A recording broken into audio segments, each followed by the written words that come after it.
Buenos días, ¿ya se escucha mejor? Ya, ¿verdad? Ok. Pues para empezar les voy a pedir que cerremos nuestros ojos. Vamos a orar.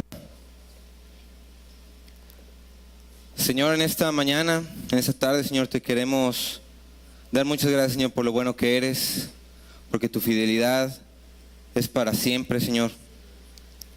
Te pedimos que unjas mis manos, que unjas mi voz, que la palabra que des sea de edificación, Señor, palabra sabia, palabra dada por ti, Señor. Prepara los corazones de los que estamos aquí para recibirla, en el nombre de Jesús. Amén. Bueno, pues cuando mi papá me pidió que predicara este domingo, dije, bueno, pues ¿de qué voy a predicar el Día del Padre, no? Y estuve orando, estuve leyendo la Biblia y el Señor estuvo hablando mucho a mi vida respecto a un tema que a través de la palabra de Jessica lo confirmó. Yo estaba escuchando a Jessie hace 2 domingos y decía, híjole Señor, o sea, es justamente lo que me estás hablando, pero qué mala onda que se lo diste a ella y no me lo diste a mí. Entonces dije, ¿ahora qué voy a decir? Ya todo lo dijo ella, ¿no? Pero creo que es un tema muy importante que Dios quiere hacer hincapié. Y estuve leyendo en la Biblia 2 historias, voy a contar dos historias. La primera es más larga que la segunda.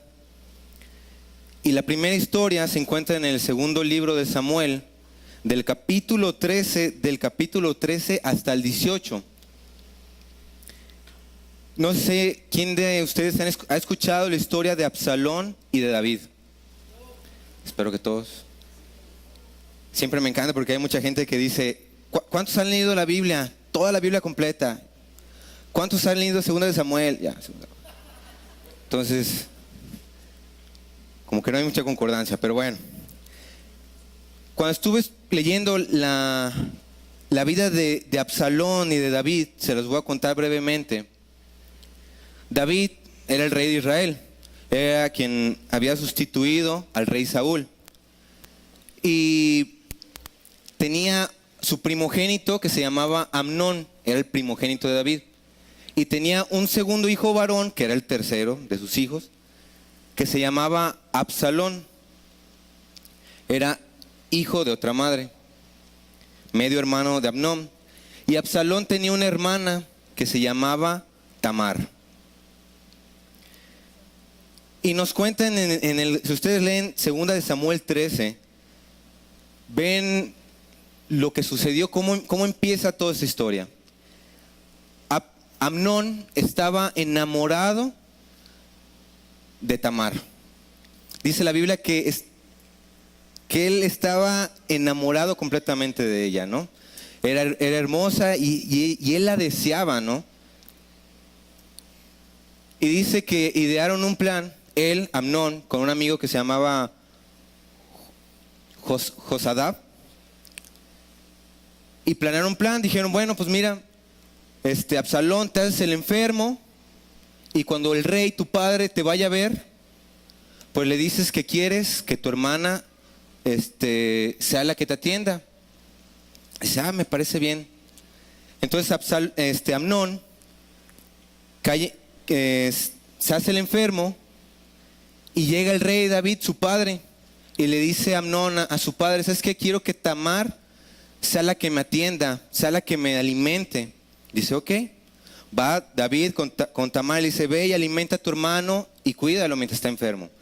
Tamar, obediente al rey y a su padre, va y lo hace. Y estando ahí en el cuarto, dice que Amnón sujeta del brazo a Tamar y que pide que todos los que estaban en el cuarto se salgan y los dejen solos a ella y a él. Para no extender el cuento largo de esto, porque no se enfoca mucho en esto, en la historia, la historia es que Amnón abusa de su hermana, de su media hermana.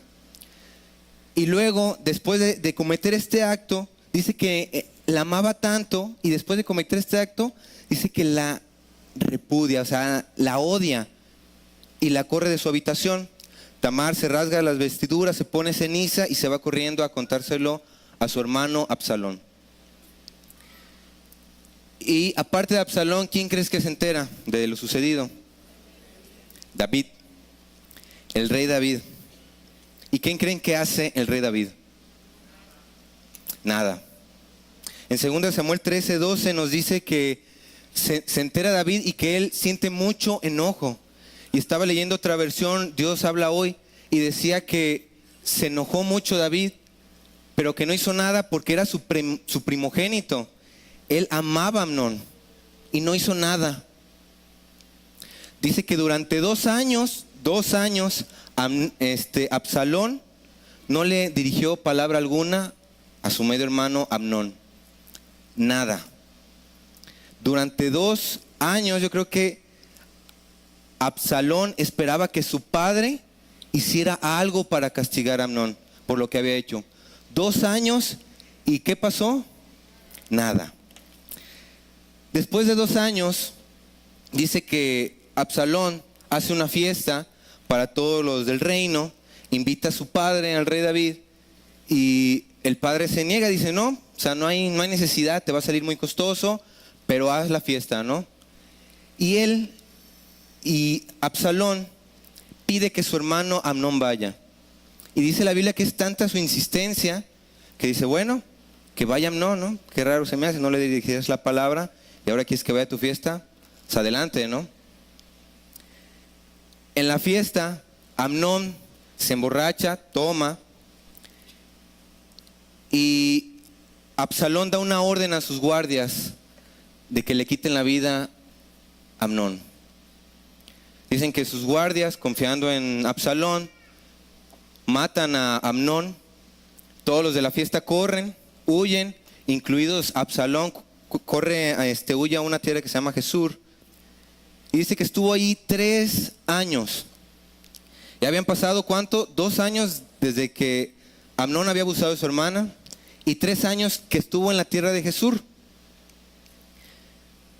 Después de esos 3 años, bueno, más bien durante esos 3 años, fue algo horrible para David. Para el rey David estaba deshecho, su primogénito había muerto. A causa o a manos de su hermano. Del hermano de Amnón, claro está, ¿no? Y el pueblo empieza a hablar referente a Absalón y lo querían de regreso, ¿no? Querían, porque había huido. Y para calmar todas las murmuraciones que había entre David y Joab, su siervo, el jefe de guerra, pues mandan traer a Absalón otra vez a Israel, pero da una orden David, dice que regrese, pero que no vea mi rostro. Dice que pasó así, regresó Absalón y no vio el rostro de su padre durante 2 años. ¿Ya cuántos iban aquí? 7 años. 7 años. Después Absalón insiste mucho y ve a su padre, ¿no? Y después, durante 4 años, Absalón empieza a ganarse la confianza del pueblo. Se ponía en las entradas de los caminos de Israel y a todos los que iban con su padre, él los abordaba y le decía, ¿a qué vienes? No, pues vengo a pedir a que haga juicio David sobre esta situación, ¿no? Dice, uy, no, mi padre, tan blando él no hace nada. Si yo estuviera en el poder, si yo estuviera ahí, yo te haría justicia. Y dice que los trataba cada uno, que le estrechaba la mano, los abrazaba, los besaba, y se empezó a ganar el corazón del pueblo. ¿Y ustedes saben para qué se empezaba a ganar el corazón del pueblo? Para atacar a David. ¿Qué había sido lo que había creado esa furia en Absalón? Ese rencor, esa amargura. ¿Qué es lo que había creado? ¿Qué acción o quién es quien lo había creado? El padre. La indiferencia, el no hacer nada. Dice que después se hace de sus hombres Absalón y quieren dar un golpe de estado. Quieren matar al rey David. El rey David se entera y dice, ¿cómo crees que voy a pelear contra mi hijo? Ni loco, o sea, voy a huir. No porque no le podría ganar, todos sabían que David había ganado batallas demasiados, ¿no? Y ellos huyeron porque no querían hacerle daño a su hijo. Absalón toma a Israel y se proclama rey porque ya no estaba Amnón, a él le correspondía el reino. Y preparan un plan para ir y perseguir a su padre, para ir a perseguir a los que habían huido con él y matarlo. O sea, el enojo de Absalón era demasiado, que tenía que acabar con la vida de su padre para que él estuviera tranquilo. A David no le queda otra cosa más que decir, bueno, o soy yo o es él. Y manda a su gente a pelear la batalla contra Absalón y su ejército. Dice que en esa noche murieron 20,000 hombres. 20,000 hombres por la furia de un hijo contra su padre. Y dice que el pelo de Absalón se enredó mientras iba en su caballo, y estando en el bosque en la guerra, su cabellera se enredó. La Biblia nos dice ahí en 2 de Samuel, en el capítulo 14, que no había nadie tan perfecto como Absalón. Dice que desde la punta de su cabeza hasta la punta de sus pies no tenía desperfecto alguno. Y que el cabello se lo cortaba cada año, al finalizar cada año, y pesaba más de 200 ciclos de peso real. Esto equivale a más de 2 kilogramos, imagínense, de peso. Entonces, él estando en la guerra, su cabellera se enrolla con las ramas y queda colgando. Uno de los guardias de David lo encuentra y va y se lo reporta a su mayor, que era Joab. Joab dice, pues hay que acabar con esto, ¿no? Agarra 3 flechas y se las encaja a Absalón. Y luego los guerreros pues terminan rematándolo y lo entierran, ¿no? Y luego se entera David, y David dice que estalla en llanto. Era lo peor que le podía haber pasado, que su hijo Absalón muriera. Cuando me puse a analizar esta historia y escuchando la prédica de hace 2 semanas de Jesse dijo algo. Dijo, el perdón tiene que ver con mi expectativa. Absalón esperaba, vamos a ver primero desde el punto de vista de Absalón. Absalón esperaba que su padre hiciera algo para corregir esa actitud que había tomado Amnón frente a su hermana. Él esperaba que lo corrigiera, que lo castigara. No esperaba que lo matara, pero esperaba que tomara acción en el asunto, ¿no? Y no pasó. Durante 13 años no pasó nada. Eran dos desde que Amnón violó a su hermana, 3 que estuvo en otra tierra, 2 que había regresado a Israel, y 4 que preparó y que se ganó el pueblo de Israel para pelear contra su padre. Durante todo ese tiempo, David no hizo nada, o sea, ya no tenía nada más que hacer, ¿no? Durante 2 años estaba muerto. Absalón había tomado justicia por sus manos, pero eso no le bastaba. Él quería la vida de su padre. Y me puse a pensar cuántos de los que estamos aquí hemos esperado algo de nuestro padre. Hemos esperado que en algún momento de tribulación, de angustia, recibiéramos una palabra de amor, un abrazo, que recibiéramos un tiempo de calidad con Él. Y lo que recibimos fue lo contrario. No seas llorón, sal adelante. O sea, tienes que ser hombre, tienes que pasar esto, ¿no? O querías un tiempo de calidad y no recibías eso. O al contrario, en lugar de un abrazo recibías una bofetada.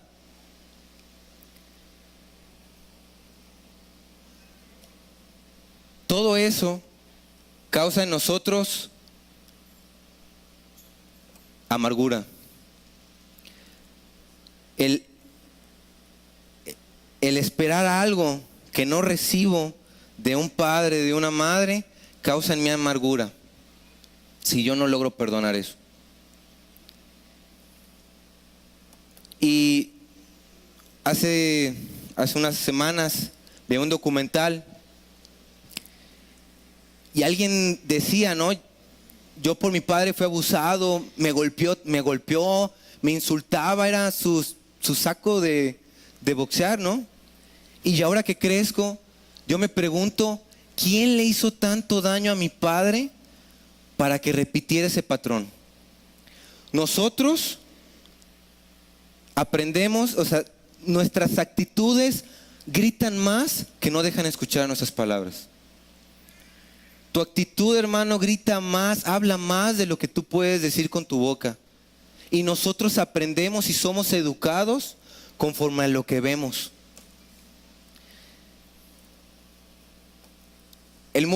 Ahorita el mundo está caótico, está en un caos. Y lo único que vemos es la gente en contra de otros, echándole la culpa al pueblo, a las personas, al gobierno, a todos. Y lo que yo veo es un pueblo gritando que necesita de Dios. Un pueblo que grita que no tuvo amor, que necesita amor y que no sabe cómo conseguirlo.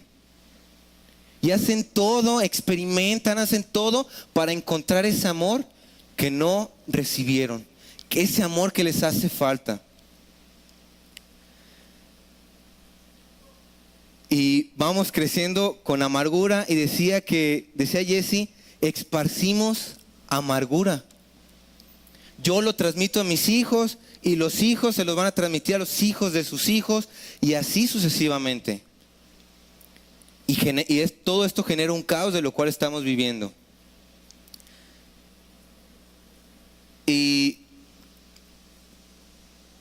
gracias a Dios, yo tuve un padre y una madre que los honro, que me supieron cómo guiarme. Y muchos de ustedes dirán, bueno, pues es que tú pues eres hijo de pastor, ¿no? O sea, ningún problema hay. Y vamos a la segunda historia. Hay un dicho que dicen, hijo de pastor, de lo peor.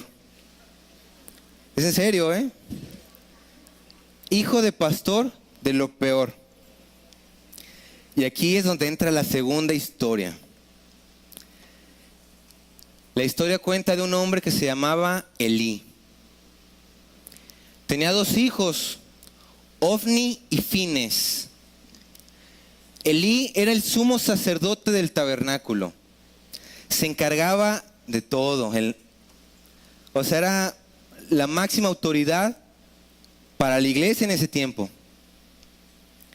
Pero ¿qué pasaba con sus hijos? Dice la Biblia en 1 Samuel 2. Ahí leen si quieren vamos a 1 Samuel 2:12. Primer libro de Samuel 2, capítulo 2, versículo 12. Dice, los hijos de Elí eran hombres impíos y no tenían conocimiento ¿de quién? De Jehová. ¿Y Elí qué era? El sumo sacerdote. ¿El sumo sacerdote quién era? Era quien entraba al lugar santísimo, a la presencia de Dios. Y aquí en este versículo nos dice que los hijos de Elí no conocían a Jehová. Qué grueso, ¿no? No conocían a Jehová. Leen ese capítulo y dice que ellos se mofaban, agarraban las ofrendas del templo, lo malgastaban, lo usaban para satisfacer sus necesidades. O sea, menospreciaban lo que era de Jehová. Pero Elí tuvo a alguien que él guió. Y ese alguien se llamaba Samuel. Samuel era hijo de Ana y de Elcana. Y cuando Ana tuvo a Samuel, lo consagró al templo, lo consagró al servicio de Dios. Dijo, este es algo que tú me diste, entonces es para que te sirva. Y se lo dio a Elí. Déjame decirte que Samuel fue el que ungió a los 3 reyes de Israel: a Saúl, a David y a Salomón. Y fue uno de los profetas más grandes que cuenta la Biblia. Y fue adiestrado, fue enseñado por Elí, que tenía 2 hijos que no conocían de Dios. Si siguen leyendo, esos dos hombres mueren en guerra, porque así Dios lo quiso. Al ser hijo de pastor, pues obviamente crezco con otras personas que también son hijos de pastor. Y pude experimentar un gran odio que ellos sentían hacia Dios, porque era algo que Dios, sentían que Dios les había quitado a su padre. Decía, ¿por qué mi padre gasta tiempo en una persona que se va a ir de la iglesia? Que no valora el tiempo como yo lo valoraría. ¿Por qué mi padre pasa más tiempo en la iglesia que jugando conmigo? Entonces odiaban a Dios y odiaban al Padre. Tenían un gran enojo en contra de ellos. Decían, no es posible que Él pueda predicar de amor, de estar los unos con los otros, y en la casa sea una persona que habla mal, que alza la voz, que no pasa tiempo con su familia. O sea, no es posible eso, no había lógica. Muchos de los filósofos famosos vinieron de familias cristianas. Un gran ejemplo es Friedrich Nietzsche. Vino de familia cristiana, pero él no aprendió lo que escuchaba, él aprendió lo que veía. Y él aborreció todo eso. Dijo, no, o sea, esto no tiene lógica. O sea, no es posible que pase esto. Que hablen de amor y que de abajo sea otra cosa totalmente diferente. Y fue uno de los filósofos que muchos ateos se respaldan, ¿no? No, es que Friedrich Nietzsche dice esto y pues sí es así. Tanto odio en sus libros, tanta frialdad, porque sus padres no pudieron dar lo que escuchaban, lo que oían en la iglesia. Necesitaban conocer de Dios, Jesse hablaba de una sordera espiritual. Estaban sordos espiritualmente. No podían hacer algo o todo lo malinterpretaban porque no podían entender lo que escuchaban. Vemos en estas 2 historias 2 padres, uno que triunfó en la guerra, que era el rey, o sea, era la máxima autoridad frente al mundo, pero había fracasado como padre. Él esperó que el tiempo borrara sus decisiones y lo que había pasado. Que el tiempo se encargue de sanar, de cubrir heridas, y esto no es así. Dice la Biblia en Proverbios que quien ama a su hijo lo disciplina, ¿no? No habla a lo mejor de golpes, pero que sí tengas un diálogo, que sí lo encamines. Los jóvenes necesitan un liderazgo, no un jefe. Necesitan a alguien no alguien que les diga, haz esto, haz lo otro. Alguien que los acompañe en ese camino. Que los guíe, que le digan, te equivocaste, pero es así. No nada más que le digan, te equivocaste y que reciban un golpe. Y por el otro lado tenemos a Elí, el sumo sacerdote, la máxima representación en la iglesia, que había llevado a su siervo Samuel a ser uno de los grandes profetas, pero había fracasado como padre. No supo transmitir a sus hijos lo que él había recibido. No podía, no supo cómo. Te voy a contar cuando cuando mis padres se convirtieron al cristianismo, yo tenía alrededor de 6, 7 años. No estaba grande. 5 años, bueno, 5. Menos grande, ¿no? Y algo que yo recuerdo perfectamente fue un suceso cuando nos embargaron. Fue algo, yo me acuerdo que veía hombres y mujeres entrando a la casa, eligiendo cosas al azar y llevándoselas. Yo recuerdo que Gustavo, mi cuñado, me había regalado un escritorio, el cual todavía conservo. Yo me acuerdo de decirle a mi madre, ¿sabes qué? Que no se lo lleven, que ese no se lo lleven, o sea, me lo acaban de dar. Y mi madre, con toda serenidad, no vi a mi madre llorando y diciendo, no, por favor, no te lo lleves, nada. Habló con las personas y le dijo, ¿sabes qué? Este es un regalo, o sea, este no es de nosotros, para que no lo consideres, ¿no? Que no se lo lleven. Se llevaron todo, estufa, horno, todo. Yo no comprendía qué estaba pasando.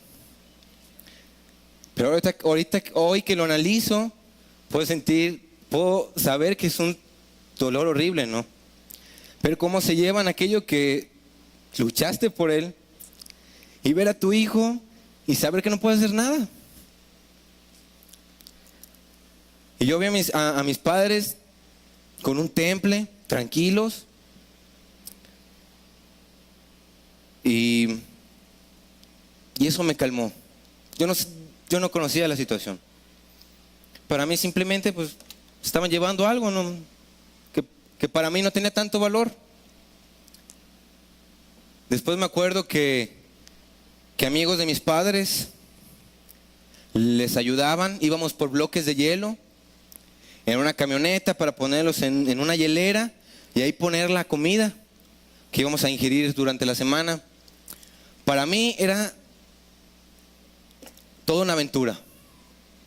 Yo me divertía, iba por el bloque de hielo y lo cargaba y sentía lo frío yo me sentía, era una aventura todo eso, ¿no? Con las pinzas esas grandes, tratar de levantar los bloques de hielo, o sea, romperlo en la hielera. ¿A qué voy con todo esto? No nací en una cuna de oro. Tal vez no pude tener de niño lo que el dinero podía comprar. Grandes juguetes, consolas de videojuegos. Tal vez no pude tener todo eso. Pero algo que tuve fue el amor de un padre y una madre. Lo que recuerdo de mi infancia no son tanto los juguetes que yo recibía o con las cosas que yo jugaba. Yo recuerdo los momentos en que iba a la escuela, a la primaria, y me llevaba a mi padre, y durante el traslado platicaba con él. Ese era el mejor momento de mi día. No era un juguete, no era un electrodoméstico, era el tiempo de mi padre. Cuando yo con mi madre, tuvimos una consola de videojuegos sencilla, y me acuerdo que me ponía a jugar con ella a los tanques. Y también jugaba baloncesto, teníamos una cosita así que se colgaba en la puerta y lanzábamos la pelota. Yo me divertía mucho. Son los momentos que más recuerdo de mi infancia. ¿A qué voy con esto? El mundo nos enseña que el dinero da la felicidad. Nos dice, no lo da, no es todo el dinero, pero cómo ayuda. Sí, cómo ayuda, pero no es eso. Y nos esforzamos día a día por tener algo que es material. En ese tiempo no lo teníamos, carecíamos de todo ello, pero ahorita, gracias a Dios, estamos bien. Porque el dinero va y el dinero viene. Las cosas materiales van y vienen, pero el tiempo, el tiempo es algo que no regresa. Tú nunca le vas a poder dar a tu hijo un tiempo que no le dedicaste en su infancia. No le vas a...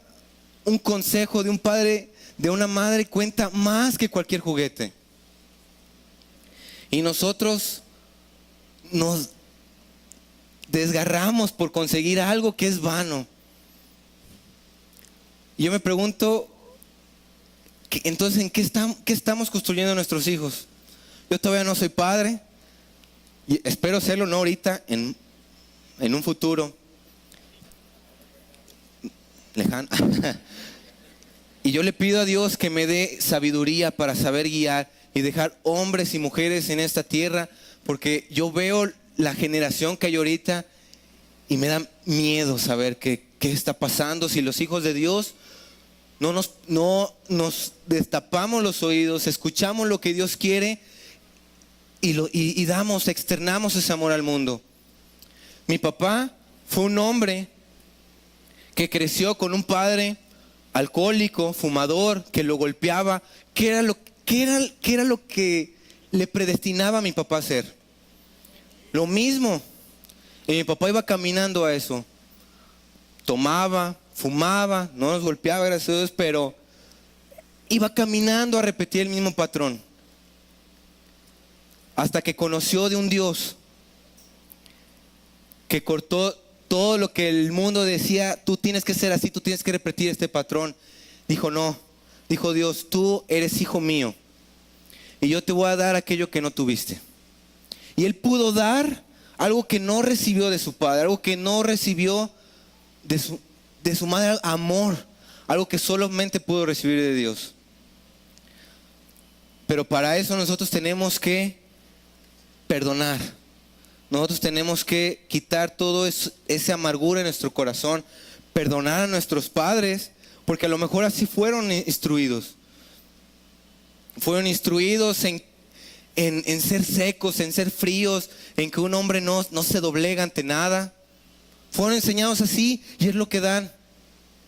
Y como uno espera recibir amor y no lo tiene, creamos amargura en nuestro corazón. Yo te voy a pedir que te pongas de pie esta mañana.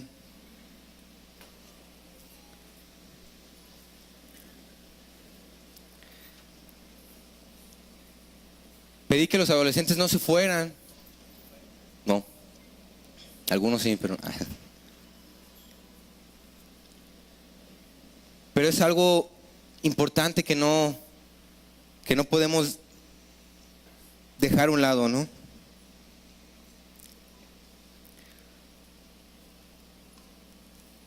El rencor no nos lleva a nada bueno. Busquen lo que busquen, tengan lo que tengan. El rencor no deja nada bueno. Absalón, su nombre significaba padre de paz. ¿Qué fue lo que transformó la identidad de este hombre de paz en enojo, en ira? La amargura. Entonces, yo te voy a pedir que si estás con tu padre, que te juntes con él, que se junten en familia. Si no está tu padre aquí, no sé, un ujier, si nos puede ayudar a pasar aquí enfrente, algunos ujieres, Keta, Anaí, no sé quién más, nos puede apoyar enfrente.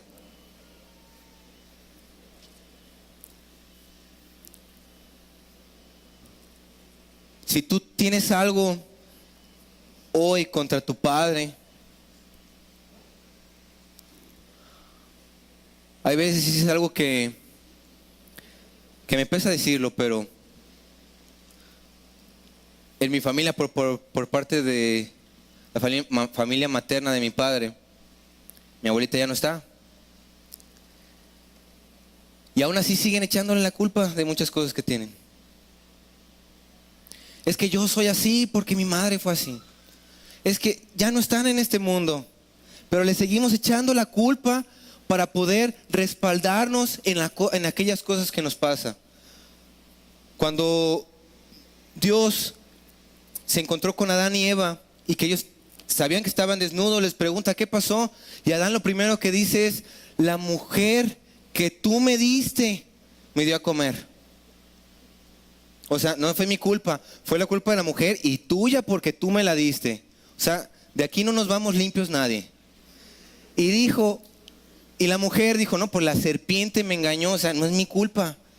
Estamos acostumbrados a echarle la culpa a alguien más, a un tercero, para no llevar con nosotros toda la carga. Para poder sentirnos respaldados si fracasamos, poder decir, no fue porque algo hice mal, fue por la culpa de mi padre, fue por la culpa de mi madre que no supieron darme lo que no tuve. Pero necesitamos quitar todo esa amargura de nuestro corazón. Entonces te voy a pedir que cierres tus ojos y que ores conmigo, que ores por tu padre, que si tienes algo contra él en esta mañana, si está aquí, que lo abraces y le digas, Padre, te amo, te perdono por aquello que esperaba recibir y no recibí, pero yo te amo. Gracias, Señor, gracias, Padre, porque a lo mejor no recibiste tampoco lo que tú esperabas. No recibiste amor, no recibiste tiempo de tu padre, de tu madre. Yo no sé qué fue aquello que te hizo tanto daño para tener esa ira. Pero yo te perdono.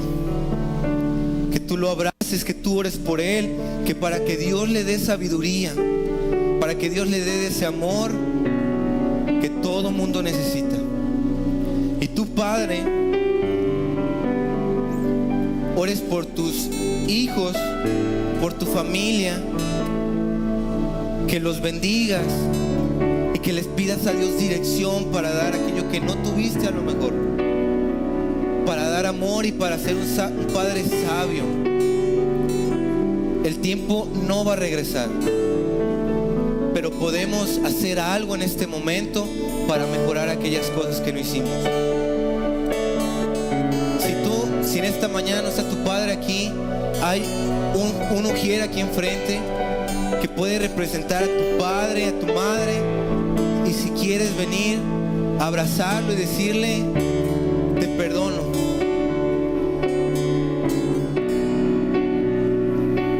A Pablo, a Luis, a los líderes de la iglesia, se pueden pasar enfrente. Que ellos tomen la figura paterna o materna y que tú le digas, te perdono, quiero ser libre y quiero dar aquello que no pude dar, que no di, que no obtuve. Señor, en el nombre de Jesús, en esta mañana yo te doy gracias, Señor, por mi padre. Yo bendigo a mi padre, yo bendigo a mi madre, Señor, por los padres que están aquí, por las madres, por los futuros padres y madres. Que tú les des sabiduría, que tú les des conocimiento para saber guiar una generación que se levante y haga frente y recupere lo que el enemigo nos ha quitado, Señor. Yo te doy muchas gracias por todos ellos. Los bendigo en el nombre de Jesús. Amén.